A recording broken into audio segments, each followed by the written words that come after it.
Member from Burlington. Thank you, Mr. Speaker. Speaker, I'll be sharing my time today with the member for Halton, the Minister of Community and Social Services, and the member for Cambridge. Thank you, Mr. Speaker. I'm delighted to rise in the House today to speak to this conversation on Ontario's 2016 budget on behalf of the citizens in my riding in Burlington, Mr. Speaker. Speaker, our budget is a commitment for our government to stay the course we mapped out in 2014 and to move forward with our four-part plan to invest in people's talents and skills, create a dynamic and supportive business environment, invest in public infrastructure, and build a secure retirement, all while committing to our path to balance, which will see us eliminate the deficit, Speaker, by next year. A remarkable achievement. Ontario is delivering on its #1 priority to grow the economy and create jobs through unprecedented investments in public infrastructure, increasing the competitiveness of our businesses, taking action in the transition to a low-carbon economy, while at the same time encouraging the very innovation inherent in the #1 challenge facing humanity.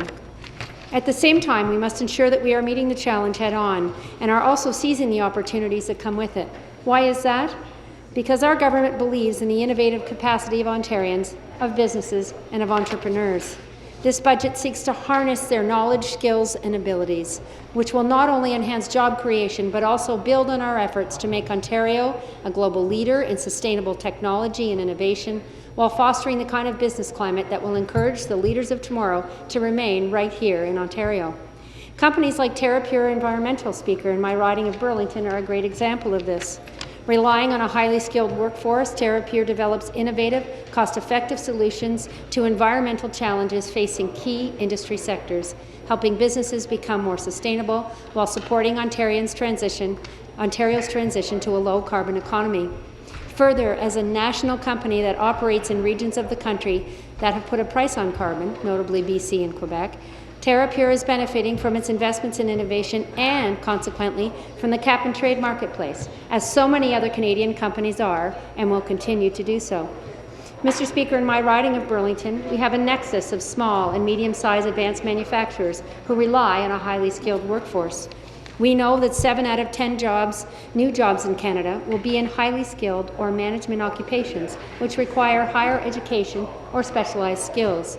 That's why our government is transforming student financial assistance to make college and university tuition free for students with financial need from families with incomes of $50,000 or lower, to make tuition more affordable for middle-class families, which we're also doing, because this will broaden access to public education and fulfill the hopes and dreams of thousands of Ontarians. In terms of creating a dynamic business environment, through the Business Growth Initiative, this budget makes significant investments to create a more highly skilled workforce, support world-class research at Ontario's post-secondary institutions, and provide significant support for innovation, research, and development so that we can shorten the distance between innovative ideas and commercialization. We're also supporting competitiveness and job creation in key industry sectors by partnering with colleges to establish a $20 million fund to be invested over 3 years. This fund will better connect colleges and Ontario companies on applied research projects that result in breakthrough products and services for sale at home and abroad.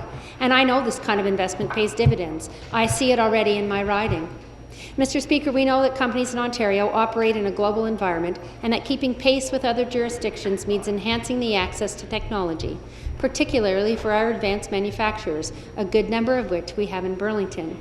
As a consequence, our government is supporting their development, the development of these kinds of innovative technologies through a $35 million investment over the next 5 years that will establish a $50 million partnership in an advanced manufacturing consortium. This academic collaboration, which 3 Ontario leading universities, McMaster, Waterloo, and Western, will focus on long-term industrial innovation projects to make Ontario a leader in fields like additive manufacturing and digital components and devices. Investments like these are helping Ontario prepare for and contribute to a rapidly growing tide of disruptive technological innovations that are bringing significant and permanent change to the global economy. Mr. Speaker, our government is preparing for tomorrow, starting today. This budget demonstrates how the 4 pillars of our plan are working together to establish conditions for a growing economy, well-paid jobs, and a higher standard of living for all Ontarians. Together, we are building Ontario up and I urge all members of this House to join us. Thank you, Mr. Speaker.